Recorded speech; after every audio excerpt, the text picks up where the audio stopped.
Hi friends, నేను మీ నాని ప్రభాకర్. మీరు చూస్తున్నారు technology channel. Friends, tech news episode 11-13 కి అందరికీ స్వాగతం. ఈరోజు టెక్ న్యూస్ మొదలు పెట్టే ముందు నిన్న చాలా మంది నన్ను అడిగారు, అన్న సిస్టమ్ రెడీ అయిపోయిందా అని చెప్పేసి. యాక్చువల్గా ఇంకా రెడీ అవ్వలేదు. గ్రాఫిక్ కార్డ్ పోయిందని చెప్పానుగా, అది ఇంకా వారంటీ ఉంది. 8 నెలలు అయింది తీసుకుని. GeForce RTX 3060 ఈ గ్రాఫిక్ కార్డ్ ఇది తీసుకున్నా. వారంటీకి పంపించాను.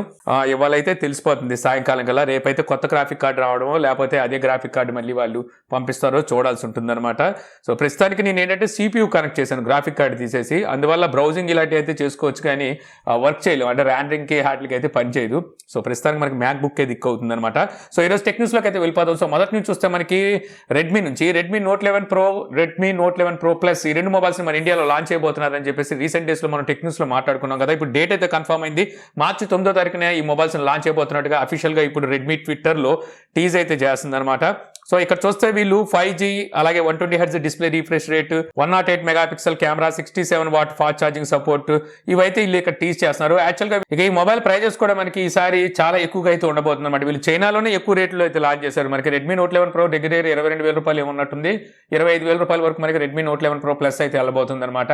సో మన ఇండియాలోకి వచ్చేసరికి వాటికన్నా ఇంకా ఎక్కువ ప్రైజెస్ ఉండే అవకాశం అయితే ఉంది. సో చూద్దాం మరి ఇండియాలో ఏ ప్రైజెస్ లో లాంచ్ చేస్తారో. ఇక నెక్స్ట్ చూస్తే మనకి బోట్ వాచ్ బ్లెజ్ వాచ్ అయితే ఈ రోజు ఇండియాలో అయితే లాంచ్ చేశారనమాట. ఈ వాచ్ లో Apollo 3 Blue ఈ చిప్ సెట్ అయితే యూజ్ చేశారు. ఈ వాచ్ మనకి డిస్ప్లే సైజ్ వచ్చరికి 1.75 ఇంచెస్ IPS LCD డిస్ప్లే అయితే ఉంటుంది. ఈ డిస్ప్లే మనకి 2.5D కరువు తిరిగి అయితే వస్తుంది అనమాట. రెజల్యూషన్ కూడా మనకి 320x385 ఈ రెజల్యూషన్ అయితే ఉంటుంది. అంటే డిస్ప్లే మనకి బాగా థిక్ గా అయితే ఉంటుంది. డిస్ప్లే సైజ్ కూడా మనకి 1.75 ఇంచెస్. అంటే రీసెంట్ డేస్ లో మనకి డీజో ఒక వాచ్ లాంచ్ చేసింది. సో ఇంచుమించు ఆ సైజ్ అయితే కనిపిస్తుంది అనమాట.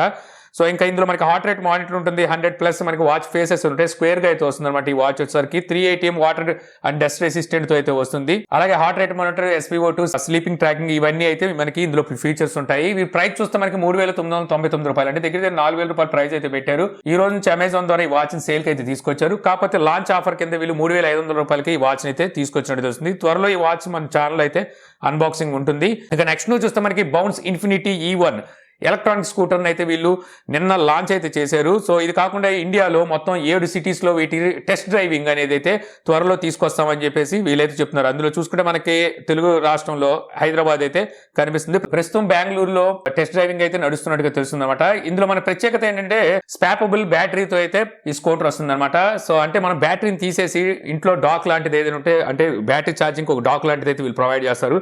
అందులో పెట్టుకొని ఛార్జింగ్ అయితే చేసుకోవచ్చు. రాబోయే రోజుల్లో మనకి ఈ స్వాపబుల్ స్టేషన్స్ కూడా అయితే అవైలబుల్లోకి రాబోతున్నాయి అనమాట. సో అక్కడ వచ్చేసరికి మన బ్యాటరీని అక్కడ ఇచ్చేసి కొత్త బ్యాటరీని తీసుకొని స్కూటర్లో పెట్టుకొని వెళ్ళిపోవచ్చు అనమాట. సో ఇవన్నీ మనకి యూనివర్సల్ బ్యాటరీస్ వచ్చేస్తాయి. అన్నిటికీ ఒకే టైప్. ఇప్పుడు ఎలాగైతే మనకి మొబైల్ ఫోన్ కి యూనివర్సల్ ఛార్జర్ అంటే Type-C అనమాట. సో అలాగే వీటన్నిటికీ యూనివర్సల్ బ్యాటరీ ఇచ్చేస్తాయి. ఏ బైక్ అయినప్పటికీ సో వాటిని స్వాపబుల్ బ్యాటరీస్ అయితే ఏ స్టేషన్ లో ఉంటే ఆ స్టేషన్ లో మనం గ్యాస్ సిలిండర్ మార్చుకున్నట్టుగా మార్చుకొని వెళ్ళిపోవచ్చు. ఇంకా ఇది స్పీడ్ చూస్తే 65 km/h అయితే వెళ్తుందని చెప్పి తెలుస్తుంది. ఇక మైలేజ్ వచ్చేసరికి 85 కిలోమీటర్స్ ఫుల్ ఛార్జ్ చేస్తే వస్తుందంట. సో చూద్దాం. ఓలా కూడా ఇలాగే అన్నారు, కాకపోతే ఇప్పటికి ఫుల్ గా అవైలబుల్లోకి రాలేపోయినాయి. ఇక నెక్స్ట్ చూస్తే మనకి సామ్సంగ్ నుంచి Samsung Galaxy S22 series mobiles అలాగే ట్యాబ్ S8 వీటి ఓపెన్ సేల్స్ అయితే కొన్ని కంట్రీస్ లో ఆల్రెడీ స్టార్ట్ అయిపోయినట్టుగా తెలుస్తుంది. మన ఇండియాలో అయితే ఇంకా స్టార్ట్ కాలేదు. ఇప్పుడు ఆల్రెడీ మనకి ప్రీ బుకింగ్ ఆర్డర్లు అయితే ఇంకా తీసుకుంటున్నారు. ఇండియా అలాగే ఆస్ట్రేలియా ఇక్కడైతే ప్రీ బుకింగ్ ఇంకా నడుస్తున్నాయి అనమాట. మనకి మార్చి 11వ తారీఖు నుంచి వీటి ఓపెన్ సేల్స్ అయితే స్టార్ట్ అవుతాయి. ప్రస్తుతానికి అయితే ప్రీ బుకింగ్స్ అయితే ఉన్నాయన్నమాట. ఇక అలాగే మనకి సామ్సంగ్ S22 అల్ట్రాకి అప్డేట్ ను కూడా రోల్ అవుట్ చేసినట్టు తెలుస్తుంది. ఈ అప్డేట్ ద్వారా మనకి ఎక్స్పెక్ట్ రా ఈ సపోర్ట్ అయితే వీళ్ళు అందిస్తున్నారంట. ఫోటోగ్రాఫర్స్ రాలో ఫొటోస్ తీయడానికి బాగా యూజ్ అవుతుంది అనమాట. వీటిని మనం అడోబ్ లైట్ రూమ్ లో పెట్టుకొని కావాల్సినట్టుగా అయితే మోడిఫై చేయొచ్చు కలర్స్ ని. సో ఈ ఫీచర్ అయితే ఇప్పుడు S22 సిరీస్ అన్ని మొబైల్స్ కి అయితే ఇచ్చారు. ఆల్రెడీ వీటిని వచ్చేసరికి మనకి బీటా వర్షన్ అనుకుంటా S21 అల్ట్రాకి లాస్ట్ ఇయర్ నవంబర్లో అయితే రోల్ అవుట్ చేశారు. ఇది ఇప్పుడు స్టేబుల్ అప్డేట్ అయితే ఇప్పుడు S22 అన్ని సిరీస్ కి అయితే రోల్ అవుట్ చేసినట్టుగా తెలుస్తుంది. ఇక నెక్స్ట్ చూస్తే మనకి రియల్మీ నుంచి రియల్మీ V25 ఈ మొబైల్ ఇప్పుడు మనకి టీనాలో అయితే స్పాట్ అయింది. ఈ మొబైల్ చూడడానికి మనకి రేర్ సైడ్ డిజైన్ కానివ్వండి, అలాగే కలర్ షిఫ్టింగ్ బ్యాక్ ప్యానల్ తో అయితే వస్తుంది అనమాట. రీసెంట్ గా మనకి Realme 9 Pro Plus mobile unbox చేశాం కదా మన ఛానల్లో. సేమ్ అదే రకంగా అయితే ఈ మొబైల్ చూడడానికి బ్యాక్ సైడ్ అయితే కనిపిస్తుంది.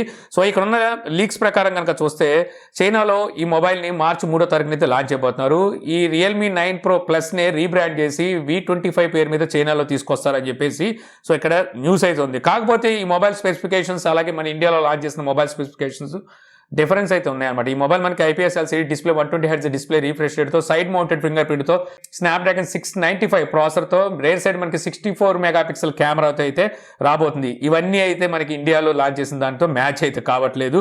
ఈ మొబైల్ మన ఇండియాలోకి అయితే తీసుకురాకపోవచ్చు, ఒకవేళ తీసుకొచ్చినప్పటికీ వేరే పేరుతో ఏం తీసుకురావచ్చు.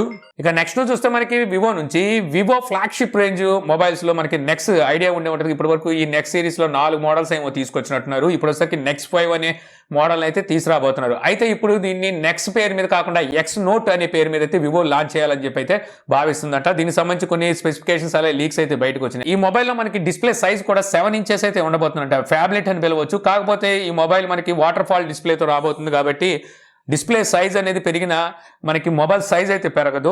అటు ఇటు ఎడ్జెస్ లో మనకి డిస్ప్లే అయితే కరువు తిరిగిపోద్ది వాటర్ ఫాల్ అనేసరికి. Quad HD plus 120 Hz display refresh rate అయితే ఈ మొబైల్ ఉండబోతుందంటే. AMOLED డిస్ప్లే ఉంటుంది. రేర్ సైడ్ మనకి క్వాడ్ కెమెరా సెటప్ అయితే ఉంటుంది. Main camera 50 megapixels Samsung GN1 main sensor అంట. Secondary camera 48 megapixel Sony IMX598 ఉండబోతుంది. ఇక third camera 12 megapixel Sony IMX663 sensor ఉంటే fourth camera OmniVision telephoto sensor అయితే ఉండబోతుంది. అంటే ఇది 5x ఆప్టికల్ జూమ్ కి అయితే సపోర్ట్ చేయబోతుంది. 5000 mAh బ్యాటరీతో 80 watt fast charging support తో ఈ మొబైల్ అయితే రాబోతున్నట్టుగా ప్రస్తుతానికి ఈ మొబైల్ సంబంధించిన స్పెసిఫికేషన్స్ అయితే బయటకు వచ్చినాయి. సో చూద్దాం మరి వీళ్ళు ఏ పేరు మీద లాంచ్ చేస్తారో. ఇక నెక్స్ట్ చూస్తే మనకి ఆసూస్ నుంచి ఆసూస్ కిన్నాళ్ళ తర్వాత మళ్ళీ మన ఇండియా గుర్తొచ్చినట్టుంది. ఎప్పుడో దగ్గర 3 సంవత్సరాలు ఏమో అవుతున్నట్టుంది వీళ్ళు మొబైల్ ఫోన్ లాంచ్ చేసి ఇండియాలో. ఇప్పుడు మళ్ళీ వీళ్ళు ఆసూస్ 8Z మొబైల్ ని మన ఇండియాలో లాంచ్ చేయబోతున్నట్టుగా టీజ్ చేస్తున్నారు. ఈ mobile last year already launch చేశారు. స్నాప్డ్రాగన్ 888 ప్రాసెసర్ అయితే ఉంటుంది. వీళ్ళు మన ఇండియాలో వచ్చేసరికి 6 అనుకుంటా. 6 తర్వాత మళ్ళీ మొబైల్స్ ఏం తెచ్చినట్టారు. 6 or 5 మనకి యాక్చువల్గా వీళ్ళు జెన్ ఫోన్ అనే పేరు మీద అయితే ఈ మొబైల్స్ని తీసుకొచ్చేవాళ్ళు. అయితే ఇక్కడ ట్రేడ్ మార్క్ వార్ జరిగిన తర్వాత దాన్ని Z అని మార్చేశారు అనమాట. Z అని చెప్పేసి మనకి ఆసూస్ 6Z 5Z లాస్ట్ మనకి లాంచ్ చేసిన తర్వాత నుంచి వీళ్ళు మొబైల్ ఫోన్సే లాంచ్ చేయడం మానేశారు. ఇప్పుడు వచ్చేసరికి మళ్ళీ వీళ్ళు ఈ నెల 28వ తారీఖున ఆసూస్ 8Z మొబైల్ మన ఇండియాలో లాంచ్ చేయబోతున్నట్టుగా టీచ్ చేస్తున్నారు. నాకు తెలిసి వీళ్ళ మార్కెట్ అనేది ఇండియాలో వాష్అవుట్ అయిపోయింది. వీళ్ళు కొన్ని మొబైల్స్ లాంచ్ చేయట్లేదు అంటే ఏం లేదు. అదర్ కంట్రీస్ లో చాలా మోడల్స్ అయితే లాంచ్ చేస్తున్నారు. సో అదే టైంలో మన ఇండియాలో కూడా వీళ్ళు మొబైల్స్ లాంచ్ చేస్తుంటే ఈ పాటికల్లా బ్రాండ్ కొంచెం స్ట్రాంగ్ అయి ఉండేది. కాకపోతే వీళ్ళు ఇలా గ్యాప్ తీసుకొని తీసుకురావడం వల్ల మార్కెట్ ఉంటుందని నేనైతే అనుకోవట్లేదు. ఇక నెక్స్ట్ చూస్తే మనకి బిట్ కాయిన్ గురించి. సో సుప్రీం కోర్టు మన సెంట్రల్ గవర్నమెంట్ ని ఒకటైతే అడిగింది అనమాట. బిట్ కాయిన్ లీగలా లేకపోతే ఇల్లీగలా, అంటే దీన్ని ఇండియా యాక్సెప్ట్ చేస్తుందా లేదా అని చెప్పేసి సో నివేదికలు ఇవ్వాలి అని చెప్పేసి సుప్రీం కోర్టు అడుగుతుంది. దీనికి రీజన్ ఏంటంటే యాక్చువల్గా రీసెంట్ డేస్ లో అజయ్ భరద్వాజ్ అని చెప్పేసి ఒక అతను సో బిట్ కాయిన్ సంబంధించి ఇండియాలో ఫ్రాడ్ అయితే చేశాడు. దాని మీద అయితే సుప్రీంకోర్టులో కేసు నడుస్తుంది. ఇప్పుడు సుప్రీంకోర్టు ఏంటంటే ఏదైనా తీర్పు ఇవ్వాలి అంటే యాక్చువల్గా ఇండియాలో ఇది లీగలా ఇల్లీగలా అనేది అయితే ఇప్పుడు వరకు గవర్నమెంట్ అయితే అనౌన్స్ చేయలేదు. కొన్నిసార్లు ఏమో ఇండియాలో బిట్ కాయిన్ బ్యాన్ చేస్తాం అంటే క్రిప్టో కరెన్సీ బ్యాన్ చేస్తామంటుంది. కొన్నిసార్లు ఏమో ఇండియాకి సంబంధించిన క్రిప్టో కరెన్సీ రాబోతుంది అని చెప్పేసి కొన్నిసార్లు టాక్ వస్తుంది. సో ఇదేంటంటే అటు ఇటు కాకుండా కన్ఫ్యూజ్ లో నడుస్తుంది అనమాట. ఇలాంటి టైపులో సో తీర్పు ఇవ్వాలంటే కోర్టులకు కూడా సుప్రీంకోర్టు లాంటి కోర్టులకు కూడా సో ఆల్రెడీ ఇండియాలో ఏది లీగల్ ఏది ఇల్లీగల్ అనేది సరిగ్గా అయితే వీళ్ళకి కూడా పరిగణనలో లేదు. అందువల్ల వీళ్ళు ఇప్పుడు ఏం చేశారంటే సెంట్రల్ గవర్నమెంట్ అయితే అడిగినట్టుగా తెలుస్తుంది. సో లీగలా ఇల్లీగలా దాన్ని బట్టి తీర్పు అయితే ఉంటుంది. సో మరి చూద్దాం. మరి నేను అనుకోవడం లీగల్ అయితే చేయాల్సిందే. ఎందుకంటే ఇక రాబోయే రోజులు మొత్తం అంతా మనకి ఈ క్రిప్టో మీద రన్ అవుతుంటుంది. మనం ఒక్కలమే ముడుచుకొని మడికట్టుకొని కూర్చుంటే కుదరదు. మిగిలిన దేశాలన్నీ ఈ విషయంలో ముందుకెళ్ళిపోతాయి.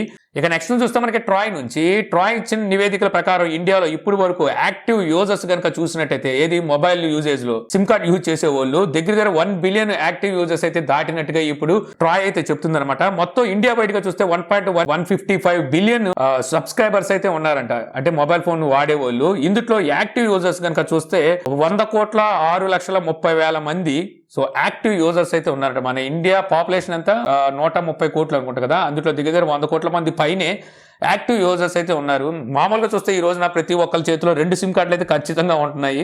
సో ఈ లెక్కను చూసుకున్నా సరే 50 కోట్ల మంది మనం లెక్కలోకి అయితే వేసుకోవాలన్నమాట. సో మీరు ఎన్ని సిమ్ కార్డులు వాడుతున్నారు అనేది నాకు కింద కామెంట్ సెక్షన్ లో చెప్పండి. ఇక నెక్స్ట్ చూస్తే మనకి ఒప్పో ప్యాడ్ ఈ రోజు అయితే మొత్తానికి లాంచ్ చేసింది అనమాట. ఎప్పటి నుంచో ఊరించుకుంటూ వచ్చు. లాంచ్ చేయడమే కాదు మంచి ప్రైస్ లో కూడా తీసుకొచ్చిందని చెప్పొచ్చు. ఈ టాబ్లెట్ డిస్ప్లే సైజ్ వచ్చేసరికి మనకి 10.95 ఇంచెస్ అంటే దగ్గర 11 ఇంచెస్ అయితే టాబ్లెట్ సైజ్ అయితే ఉంటుంది. రెజల్యూషన్ కూడా మనకి దగ్గర 2K రెజల్యూషన్ అయితే ఉంటుంది అనమాట. 120 Hz వరకు మనకి ఇందులో డిస్ప్లే రీఫ్రెష్ రేట్ అయితే ఉంటుంది. ఇందులో ప్రాసెస్ చూసుకుంటే హైలైట్ అని చెప్పొచ్చు. స్నాప్డ్రాగన్ 870 ఈ ప్రాసెసర్ అయితే ఉంటుంది. రేర్ సైడ్ మన కెమెరా 13 మెగాపిక్సెల్ ఉంటే ఫ్రంట్ కెమెరా 8 మెగాపిక్సెల్ అయితే ఉంటుంది. ఆండ్రాయిడ్ 11 అవుట్ ఆఫ్ బాక్స్ వస్తుంది. బ్యాటరీ చూసుకుంటే 8360 mAh battery, 33 watt fast charging సపోర్ట్తో ఈ ట్యాబ్లెట్ని వీళ్ళు ఈరోజు చైనాలో అయితే లాంచ్ చేశారు. అక్కడ ఈ ట్యాబ్లెట్ ప్రైస్ చూస్తే 6GB 128GB వేరియంట్ ప్రైస్ 27,000 రూపాయలు ప్రైస్ పెడితే 6GB 256GB వేరియంట్ ప్రైస్ 32,000 రూపాయలు ప్రైస్ పెట్టారు. ఇందులో 8GB 256GB వేరియంట్ 35,000 రూపాయలు ప్రైస్ అయితే పెట్టారు. సో ప్రైజెస్ అయితే మాత్రం పర్వాలేదు, చాలా మంచి ప్రైస్లో తీసుకొచ్చారని చెప్పొచ్చు. ఆ స్పెసిఫికేషన్స్కి, ఆ ప్రైస్కి ఆ ట్యాబ్లెట్ అంటే చాలా బాగుంది. కాకపోతే వీళ్ళు అక్కడైతేనే ఇలాంటి ప్రైజుల్లో లాంచ్ చేస్తారు. ఇండియాకి వచ్చేసరికి వీళ్ళకి ఏంటో సడన్గా కొమ్ములు వచ్చేస్తాయి. ఇక్కడికి వచ్చేసరికి దగ్గర 10,000 రూపాయలు ఎక్కువ పెట్టేస్తారు. తల్లి బిడ్డ క్షేమం లాగా ఒక 3,000 నుంచి 4,000-5,000 రూపాయలు ఎక్స్ట్రా పెడితే పర్వాలేదు, కానీ మరీ దారుణంగా పెడితేనే బొల్లు మండిద్ది అనమాట. ఇక నెక్స్ట్ చూస్తే మనకి సామ్సంగ్ నుంచి సామ్సంగ్ గెలాక్సీ A03 ఈ మొబైల్ని ఈ రోజు మన ఇండియాలో అయితే లాంచ్ చేశారు. ఈ మొబైల్ ఆల్రెడీ వీళ్ళు వియత్నంలో లాస్ట్ ఇయర్ నవంబర్లోనే లాంచ్ చేశారు. ఆ మొబైల్ని ఈ రోజు మన ఇండియాకి అయితే తీసుకొచ్చారు. ఈ మొబైల్ డిస్ప్లే సైజ్ వచ్చేసరికి మనకి 6.5 ఇంచెస్ HD+ డిస్ప్లే అయితే ఉంటుంది. ఇందులో స్టోరేజ్ చూస్తే 64GB ఉంటుంది, ర్యామ్ వచ్చేసరికి 4GB ఉంటుంది. ప్రాసెసర్ యూనిసాక్స్ T606 ఈ ప్రాసెసర్ అయితే ఉంటుంది. రేస్ సైడ్ కెమెరా మనకి 48 megapixel, secondary camera 2 megapixel dual camera setup తో వస్తుంది. ఫ్రంట్ కెమెరా 5 మెగాపిక్సెల్ ఉంటుంది. Android 11 తో అవుట్ ఆఫ్ బాక్స్ వస్తుంది. బ్యాటరీ చూస్తే 5000 mAh బ్యాటరీ అయితే ఉంటుంది అనమాట. ఈ మొబైల్ ప్రైస్ కనుక చూస్తే 3GB 32GB వేరియంట్ 10,499 రూపాయలు పెడితే 4GB 64GB వేరియంట్ 11,999 రూపాయలు ప్రైస్ అయితే పెట్టారు. ఇక Samsung.com లోను రిటైల్ స్టోర్స్ లోను వీటిని అయితే సేల్ కి తీసుకొచ్చారు అనమాట. ఏ సిరీస్ కాబట్టి అంతే ప్రైస్లు అలాగే ఉంటాయి. లేదనుకుంటే ఇదే ప్రైస్ మనకి M సిరీస్ లో మంచి మంచి మొబైల్స్ అయితే అవైలబుల్ ఉన్నాయి సామ్సంగ్ నుంచే. సో ఇంతే ఫ్రెండ్స్, నాకు ఈరోజు ఇంట్రెస్టింగ్ అనిపించిన టెక్ న్యూస్ వీడియో మీకు నచ్చింది అనుకుంటున్నాను. వీడియో కనుక మీకు నచ్చితే లైక్ చేయగలరు. యూట్యూబ్లో మా ఛానల్ ఇంకా సబ్స్క్రైబ్ చేసుకోకపోతే సబ్స్క్రైబ్ చేసుకోవడం మర్చిపోమాకండి. So thank you for watching. Jai Hind. Time అయిపోతుంది. భీమ్లా నాయక్.